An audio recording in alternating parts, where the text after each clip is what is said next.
Okay, so it is Tuesday, June 26th, 2018. This is our English 120, sections 9715 and 7873. And we're entering week 3 of our summer session. And this week, we're starting a pretty challenging concept, which is rhetorical analysis. And so I like to do a little live lecture because you guys do have a partial rough draft due already this Sunday. And as you've been able to figure out already, this course is very fast-paced. And I should say that I actually cut an entire essay out from the fall version to the summer version. So as intense as this course is, we're still doing a little bit less than, like a whole assignment less than we would be doing in the fall. So I know it's fast-paced. I know we're doing a lot. But if you hang in there, you will get this class taken care of. And then you can maybe go into 124 in the fall. Maybe some of you are graduating.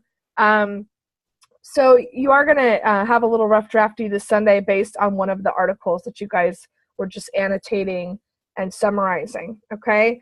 So the main difference between rhetorical analysis and what you've been doing so far is summary is just simply saying what the article is about, whereas analysis is really focusing on how did the author portray their argument and what strategies did they use to try to convince us that what they were saying was true, right? So the first thing I'm going to do is I'm going to share my screen with you, okay? And so I'm going to go ahead and I'm going to start sharing specifically my desktop with you. So you guys get to see my computer, what I can see, okay? So right now, all of you should be able to see my Canvas dashboard from the teacher's perspective, okay? So I'm gonna ask you guys just to go ahead, but could you please type in yes or no regarding whether you can see my dashboard, my Canvas dashboard, okay? A couple of you said it was blurry earlier. Did that get any better?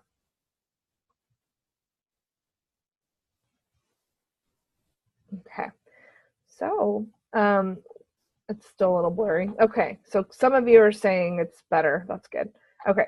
I've never had anyone actually say that in the past, so I'm not sure why that was happening, but it hasn't been an issue in the past. It may or may not be your screen. I'm not sure. Unfortunately, I can't really tell. Okay, so what I'm simply going to do right now is two things. Number one, I'm going to go into week 3 module and kind of just review a little bit of what you guys are going to be doing this week. And then I'm actually going to give you guys a sneak peek at a student sample essay that's based on what you're supposed to be doing Sunday. And I think for students, that's usually like the one thing that really helps them is to see like, what is she looking for? What am I supposed to be doing? So we're going to look at an actual student sample, a paper, based on the assignment you're doing for Sunday. And I think it's really going to help you guys a lot, okay? So I'm going to just navigate over here, okay? I'm also going to click on, I'm going to go to settings, and from the instructor point of view, I'm going to change my view to student view so that now I'm seeing the course as one of you guys, okay? And so if I go to my modules page and I scroll down, this is just a friendly reminder. When you do stuff, there should be a green check, and when you don't do stuff, there's this little red overdue thing, right? And really that's just to help you guys kind of keep track and make sure you're keeping up on things, right? So if we go down to week 3, you guys have a couple of things. First of all, by Thursday night, you do need to get up to chapters 2 and 3 in your book. And don't forget that, now that I'm asking you guys to incorporate templates into everything you're doing, and trust me, you're going to be doing it for the rest of the semester. Don't forget that in addition to the templates you're learning in the chapters we're currently working on, if you go to the back of your book, there's a whole index of templates. And so you can use templates from anything you want, from any part of the book you want at any point. The one thing I did notice this past week is that we do have to be careful about the summary writing because some of you were using like first person or second person point of view templates, like I believe, or you would think that, and we just have to be careful for summary writing. We really want to keep it third person neutral. We're really just trying to report what the writer said. So keep in mind that if a template isn't working exactly for you, you can always change anything you want about the template. So for instance, a template that might say something like, you would think that, you could just change that to people might think that, or someone might think, you know, or viewers might think. You know, you can always revise templates and still underline them and get credit for using them, even if you change something about it. Okay. One thing you guys are going to be asked to do by Thursday is to revise the summaries you turn in by Sunday. And I'm not expecting major changes, but some students will upload their summaries and say, well, you said I did a good job for the most part, so I didn't change anything. And just keep in mind that it is a 10-point assignment. So if you want that 10 points, you're going to have to change at least a couple of things about your summaries. The easiest thing you can change is just to simply add in more templates.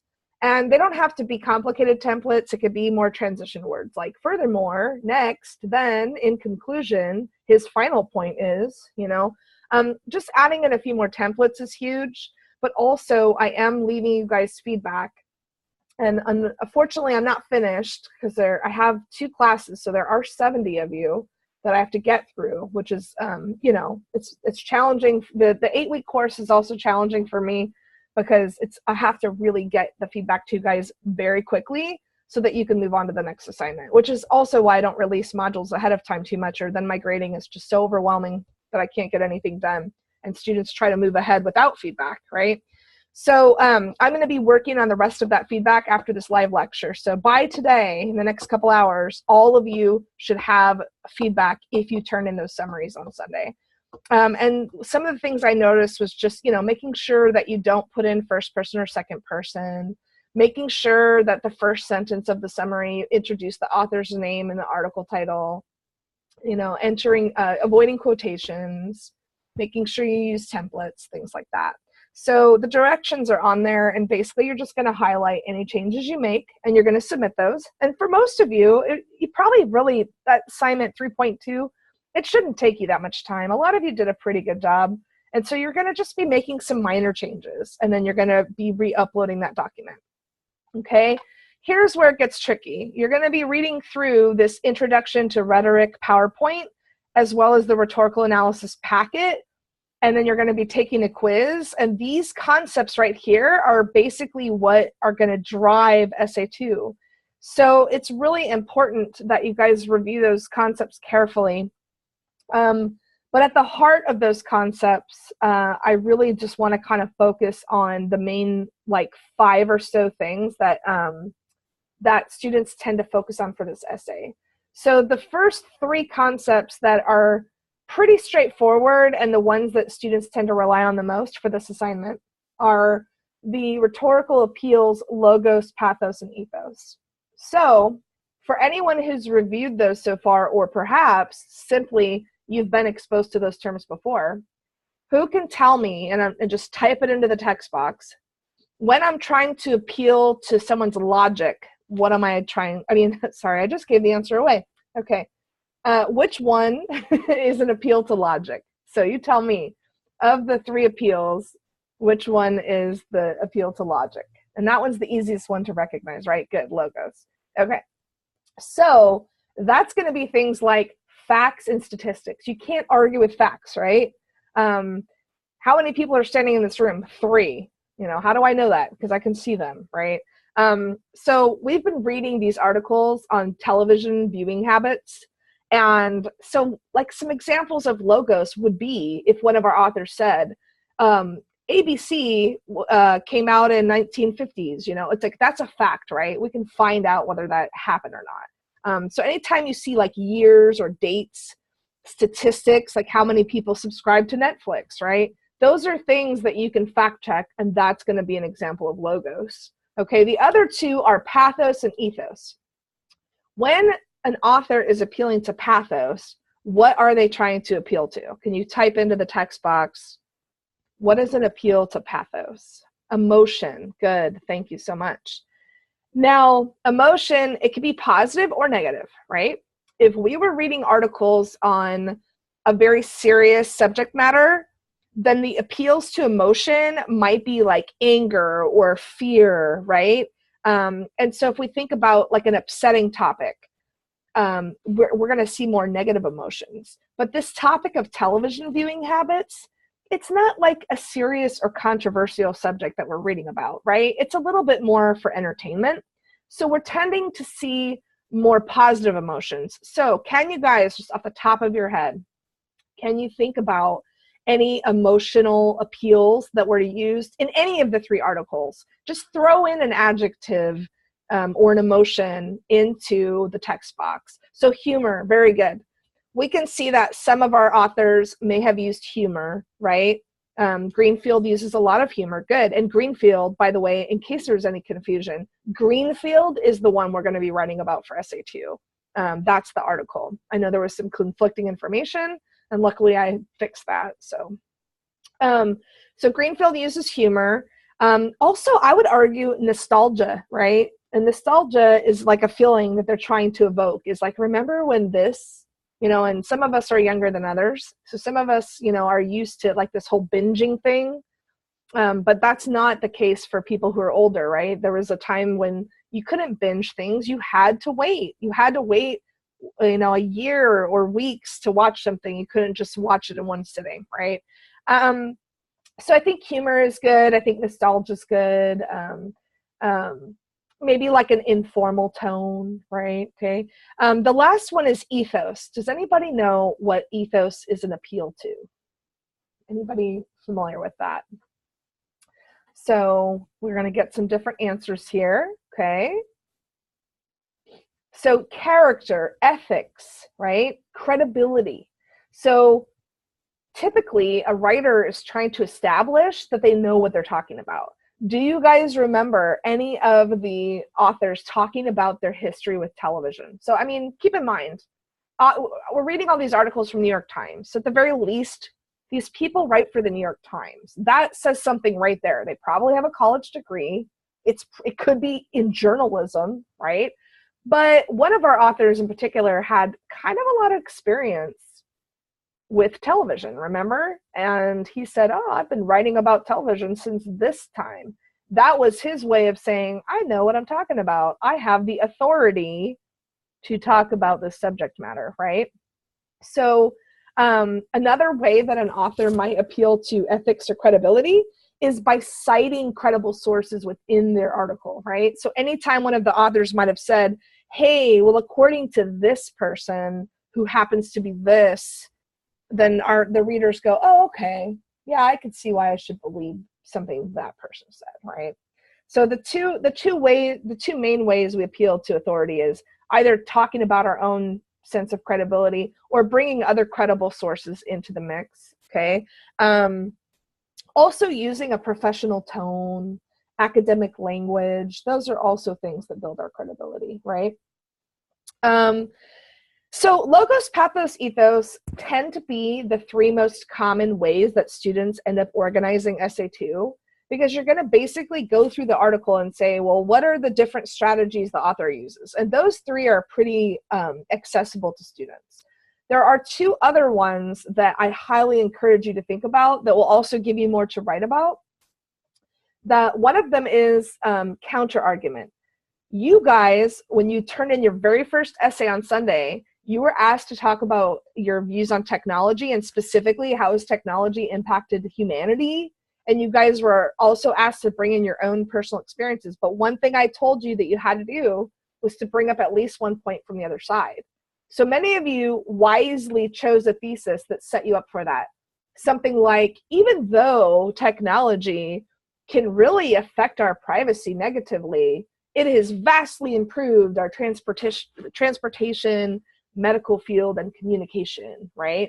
Or maybe it was the opposite. Even though technology has really helped us in the medical field and saved lives, overall, it infringes on our privacy. It causes humans to be more disconnected, and it does something else. So automatically, by having to acknowledge that it's not all one or the other, that helped your credibility, right? And so anytime an author acknowledges a counter argument or an opposing point of view, that's letting the readers know that that person's not afraid to acknowledge the counter argument, and they might even actually have good enough information to shoot it down, right? And so that's one strategy that you could talk about for the author if it's relevant. And then the final one is organizational techniques. And you guys are actually going to read about that in your rhetorical analysis packet. So things like comparison contrast. Does the author make comparisons between the way television was viewed in the past versus now? Cause and effect. What has caused television to change, and what are the effects on viewers? Those are just two examples of organizational techniques. And many times authors use more than one in their essay. They don't just stick to one. So you guys are going to have at least 5 sort of categories to choose from as far as how you're going to organize your body paragraphs. I think the biggest mistake students make for this essay, and it doesn't happen a lot, but I'd say like maybe 2 or 3 students will turn in what is essentially a really lengthy summary, like a 3-page summary of the article. That's one common mistake that students make. And I'm like, where's your analysis? You're just summarizing what the author said and throwing some quotes in there, but where's the actual analysis? And then the second mistake students make is they put their own opinion in. And I'm not saying like rhetorical analysis, I'm saying it's more of like they write an agree or disagree essay. And that's also not what we're doing. So our job for this essay, if we take a look at the actual essay number 2 guidelines, is to really think about, first of all, identifying the rhetorical moves the author made, and second of all, evaluating whether they did a good job, okay? Now, this essay is going to feel a little prescriptive compared to essay 1 and some of the other essays you're writing. You're going to feel a little bit more like it's sort of telling you what to do very specifically. And for some of you, that's actually going to be a good thing, because if you just follow my directions, then you've done the assignment right. Some of you might feel a little constrained, but there will be other assignments where you're going to have a lot more freedom. Okay, so first of all, if we're looking at the prompt here, and by the way, can you please just type in yes or no? Can you see the rhetorical analysis essay 2 prompt on your screen? You should be able to see that. I just brought it up. Perfect. Okay, and let me also pause and just ask, do you guys have any questions right now? Is there anything I've said that isn't clear yet? Okay, good. So, okay, let's take a look at the prompt. And I know you, like some of you may not have read the rhetorical analysis handouts yet, and that's okay. You're going to do that. But let's just take a sneak peek at what I'm going to ask you guys to do for Sunday. So for Sunday, your final draft of your essay is going to end up about 4 pages long. All I'm asking you for Sunday is to turn in at least 2 pages. However, if you can try to get a full draft done, you'll just get better feedback from me. I'll make sure that my feedback to you is, giving you, addressing all of your essay. So, but at the end of the day, if you're just really struggling with this assignment, I would much rather you just turn in what you have, even if you don't get your full 10 points for the rough draft, because at least you've done something and I can try to help you. So when it comes to rough drafts in this class or any assignments, I'd always rather you guys turn it in and do it wrong and maybe not get points than just not turning anything in, okay? So please always just submit something, even if it's a partial draft, because, maybe worst case scenario, you get a 5 out of 10 instead of 10 out of 10, but you're still showing me what you have and I can help you and make sure you're doing it right. And if you're not, I can give you advice and stuff like that. So please make sure you get something turned in Sunday. And of course, you're always welcomed and encouraged to do it earlier than that if that works out for your schedule, okay? So on the one hand, you have these 3 basic handouts that will just help you with any essay, and that's going to be the PowerPoint Introduction to College Writing, which just really reminded you guys not only what is the writing process, but it also reminded you that especially in like a rhetorical analysis essay like this, you should absolutely be avoiding first and second person point of view. Even though you're going to evaluate the author's rhetorical strategies, you shouldn't really be using I. And I know that They Say, I Say does provide a lot of I templates, and that's okay. But for this essay, those ones are going to be a little bit less relevant. We're really focusing on what the author is saying and doing, and not really whether we agree or disagree. Anatomy of an essay is just a really good handout to review for how to structure an essay. And then there's MLA formatting, which helps with that. By the time you work on this rough draft, you should be, up to chapter 3 in your book. So you'll be about a third of the way through that book. So you'll have a good amount of templates to deal with. However, like I said before, you can go to the back of your book and there's an entire glossary or index of templates for the whole book. So you can always look at ones that you haven't even read about yet, and you can really use whichever ones work for you. And then obviously the rhetorical analysis packet and PowerPoint, those are like so important that you review, or you're not going to be able to do this assignment correctly. Okay. So you are going to be conducting a rhetorical analysis of Jeff Greenfield's article From Wasteland to Wonderland, TV's Altered Landscape. And for Sunday's rough draft, I've been really specific about what I expect from you guys. So it's really important that you look at this part especially. I obviously expect by Sunday that you have a full introduction. That's you're going to have at least 2 pages, right? So probably for some students, you're going to have an introduction and at least 1 or 2 body paragraphs, maybe even an entire draft, depending on how much you get done. So you are going to start out with a hook or a general opening statement, which draws your reader in and introduces the topic at hand. What is the topic at hand? It's not rhetorical analysis. That's what we're doing. But what is the topic? If you had to choose one word to describe what all 3 articles were about, what would you guys say? Go ahead and type it into the chat box. Television, exactly. So I expect your opening statement in your essay to be something about how television has changed, because you're trying to set the reader up for leading into this article. Then you have to provide an account of the author's arguments, okay? Here's the best part. If you did a good job, or you're going to do a good job on your summary of Greenfield's article, this is where you can kind of plop it in.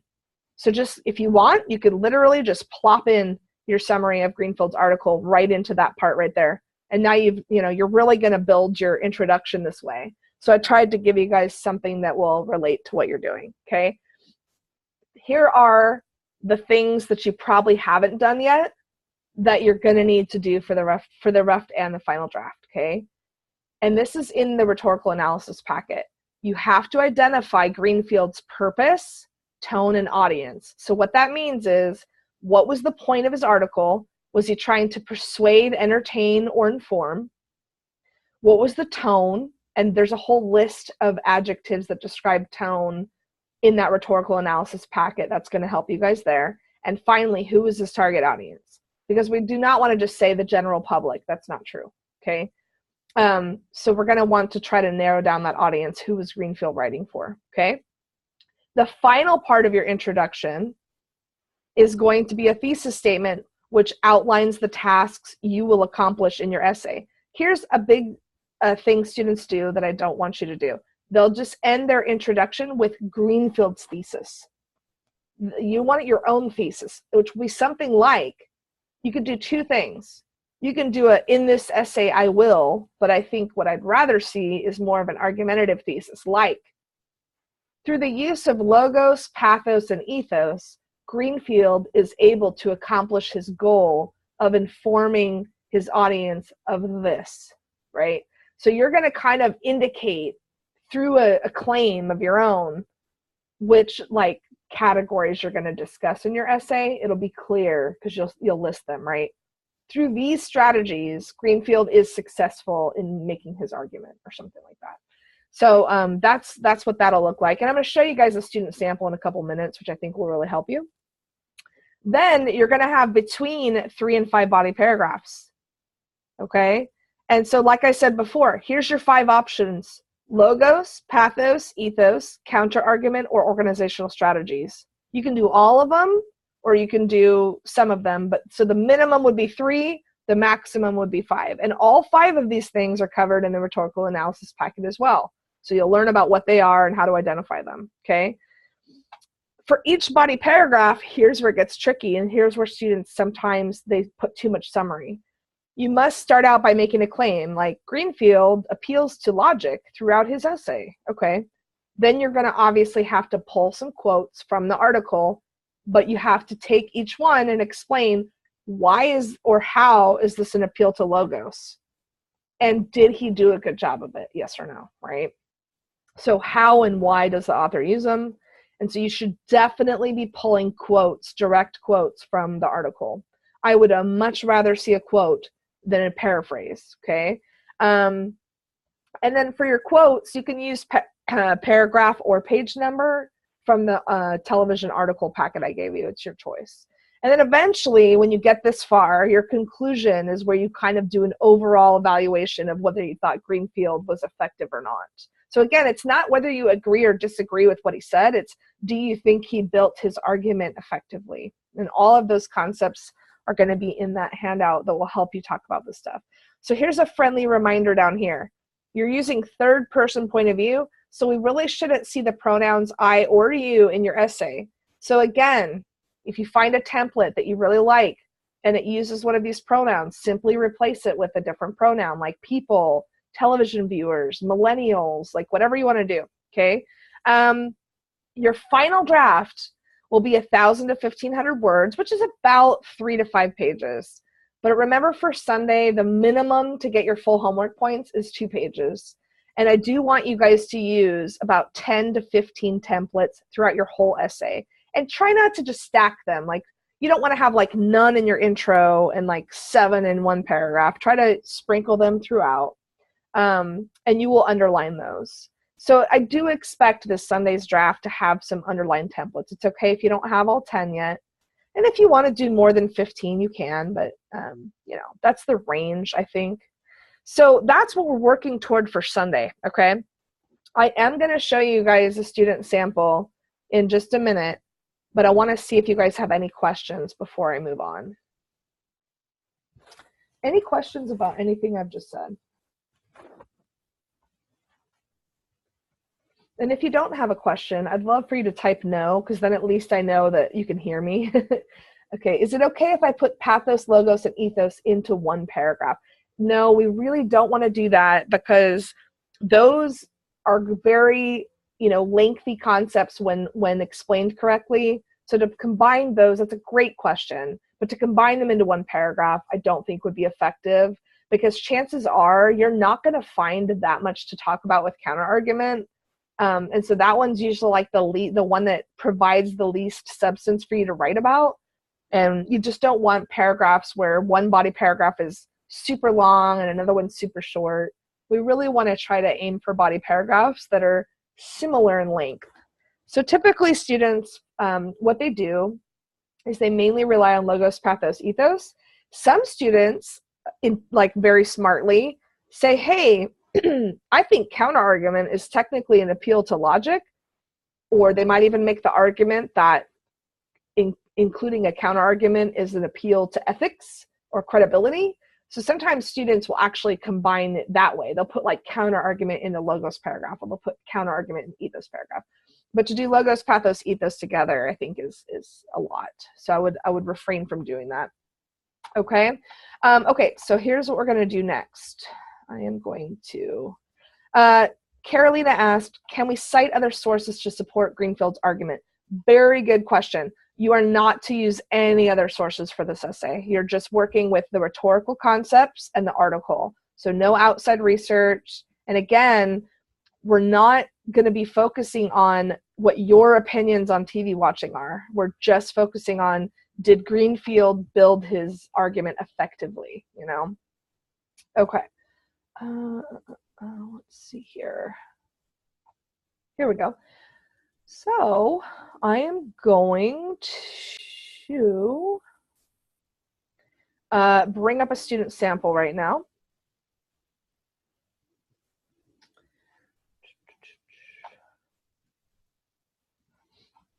All right. I'm actually going to show you guys a couple of them. And just so you know, next week's module, you will actually have about 6 student samples. However, they are going to be written on the other articles, not the ones you're doing, because otherwise if I post articles on Canvas, or if I post student samples on Canvas based on the exact article you're working with, students tend to, pretty much just copy what that student did. So you can understand why I'm not going to be doing that, okay?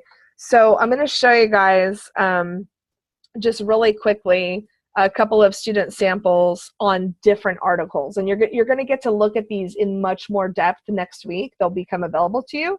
I don't like to post them before your rough drafts too, because sometimes I think they maybe inform your draft too much. And I want you guys to try to do this on your own. So once you turn in your rough draft Sunday, well, actually, even this Friday, they'll be available. So, but once you turn that rough draft in Sunday, you're going to get 2 ways to improve. On the one hand, you're going to get feedback from me. On the other hand, you're going to look at the student samples, and that's going to really help you guys see like what you should be doing. Okay. So, let's see here.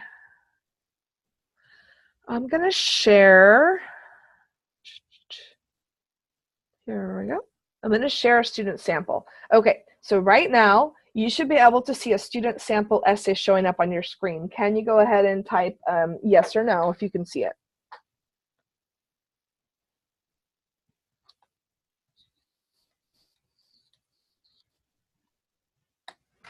Perfect.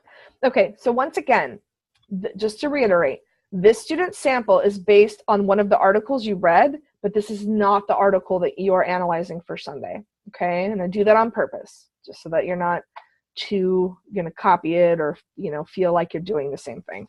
So notice the MLA formatting is perfect, so if you're worried about your MLA formatting, you can kind of use this as a model. And again, this will be posted on Canvas next week for you to take a closer look at if you'd like, okay? Start with the title, rhetorical analysis of, and then the article's title. So make sure that whenever you guys are citing an article title, you put quotation marks around it, whether it's in your title or down here. Let's check out their opener. And this is for Social Media Takes Television Back in Time, okay, by Farhad Manjoo. So look at their opener. TV used to be an entertaining activity shared only within families, since people did not have any interest nor any channel they could access to discuss about the shows. For every family watched different shows, and there was little communication regarding TV shows among people, let alone the interaction among the audience, the playwriters, and the actors. So notice how this student, what they're doing here is they're setting up kind of how things were before and versus how they are now. The middle part of their entire introduction, check this out. All of this that I just grayed out, that's their summary of Manjoo's article, plus they had to add in the tone, audience, and purpose. So published in the New York Times on October 3rd, 2015, Farhad Manjoo argues in the article, Social Media Takes Television Back in Time, that social media helps transform TV to a joint form that bonds the audience and everyone participating in the show closely together. So notice how they have the source, which is the New York Times, italicized, the date, the author's name, the article title, and the overall thesis, right? Okay, and then they go through and they do a little bit of summarizing, okay? And then down here, this is where we see him get into the tone, right? By setting the intellectual and sometimes humorous tone, there's our tone, Manjoo aims to reach a broad audience of Generation Y. That's also our audience, many of whom are familiar with the internet and online social media, okay, indicating that television has been largely improved, okay. Here's the student's thesis, and notice how they do not use first person. So instead of saying, here's what I'm going to do, in order to conduct a thorough rhetorical analysis, Manjoo's strategies and overall effectiveness will be examined below. So the student kind of tells us what they're going to do, but they're really good about avoiding first person, which, again, essay 1, you guys were asked to use first person because you were allowed to talk about yourself. This essay, we have a different purpose. So that really informs which point of view we should be using. And then, just to take a quick look, let's see how they structured their body paragraphs. One of the rhetorical strategies the author applies to, it should say appeals to the audience, is ethos, okay? So this whole paragraph is going to be about credibility. So notice how the student tells us something the author did, and then he says, in this way, the author is able to establish credibility because he did this, right? Here's another thing they did. He effectively builds his character throughout the article by including quotations from various people who are also credible to speak about television. So your body paragraph is basically all about finding different examples of ethos and explaining after each one, why is that an example of ethos, right? And then we have our little concluding sentence. Overall, Manju establishes himself as a credible writer who's equipped with adequate, verifiable knowledge to provide insight into the relation between television and social media. In addition to ethos, Manju also appeals to pathos. So now we know this paragraph is all about pathos, okay? Down here, our third paragraph.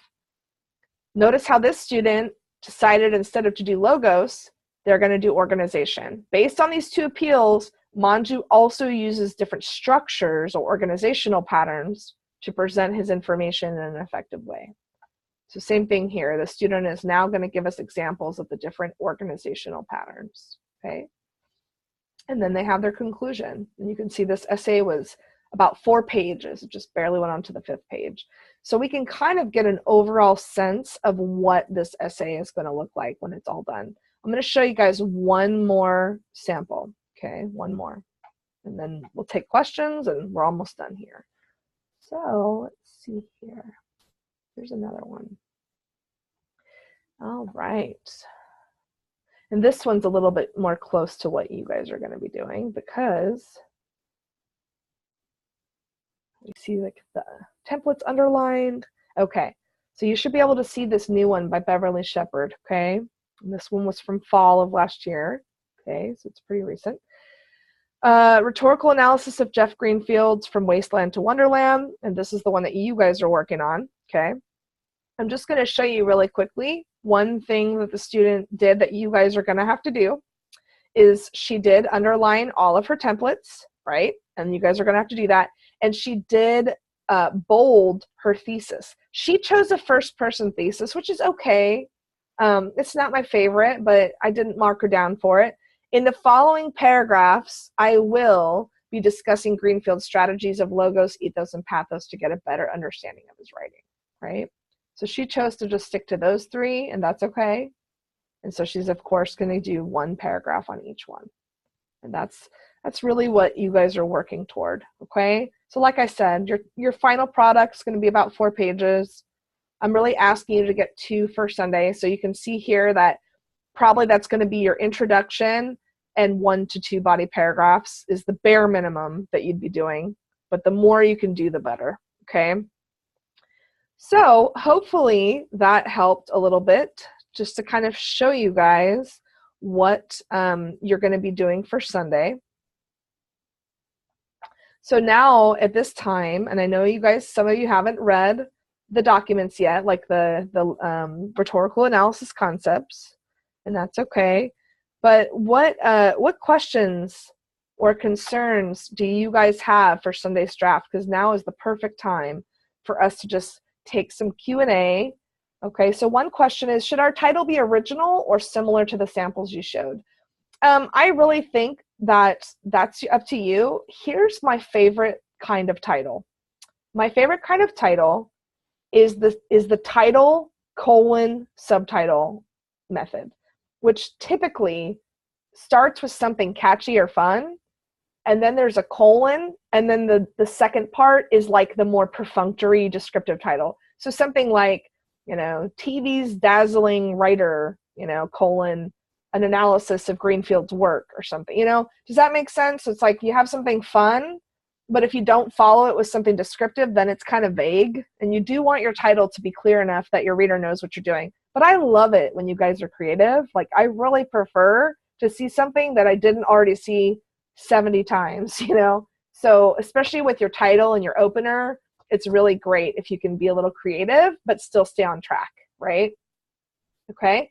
What other questions do you guys have for me? Any questions about what we're doing this week or what you're working toward for Sunday? Is a humorous tone okay, or should it be formal? Good question. I think it can be humorous just as long as you're appropriate. In a rhetorical analysis essay, our tone should be mostly intellectual. You can definitely have a little humor, but remember that here's a couple things to think about. Number one, we really want to avoid like slang or too informal language for this essay because we are performing an academic task, which is rhetorical analysis. Also, your job is to try to convince me, and I've read these articles like a million times now, your job is to convince me whether you think this author was effective or not. So if you're trying to convince me of that, the more professional and formal you are, the better. Sometimes like I've had students, and it's, by the way, you do not have to sit here and write a love letter to Jeff Greenfield and talk about, oh my gosh, everything he did was so perfect. You are absolutely allowed to and encouraged to acknowledge something that he could have done better. Or maybe there was something he did that you didn't think was effective. But I've also had students write like a scathing analysis where they just basically bashed the author, like everything they did. And that's also not really effective either. So as we've learned already in our short couple weeks together, you should really be looking at things from both perspectives. Like a really good essay is one that maybe talks about what did Jeff Greenfield do effectively and what didn't he do. Like for instance, maybe you're going to make the argument that his use of logos and pathos was very effective, but he could have cited more credible sources. Or perhaps he cited plenty of credible sources and he himself is credible, but he didn't put enough facts or statistics in. You know, I do have students who acknowledge the shortcomings, not just the effective parts, and those are the more interesting essays to read. And to me, that's more reasonable. I don't want to really hear about how he's great or how he's horrible. Like, you kind of want to look at both sides of the story. Okay, so that's really what we're aiming for. Is this one, you could certainly be creative in your title, creative in your opener, but we also don't want to like neglect the job, which is that academic analysis, that rhetorical analysis. Okay, any other questions about anything I said? Okay, I am going to stop recording the lecture and I'll take some more Q&A afterward, but that's the end of today's lecture.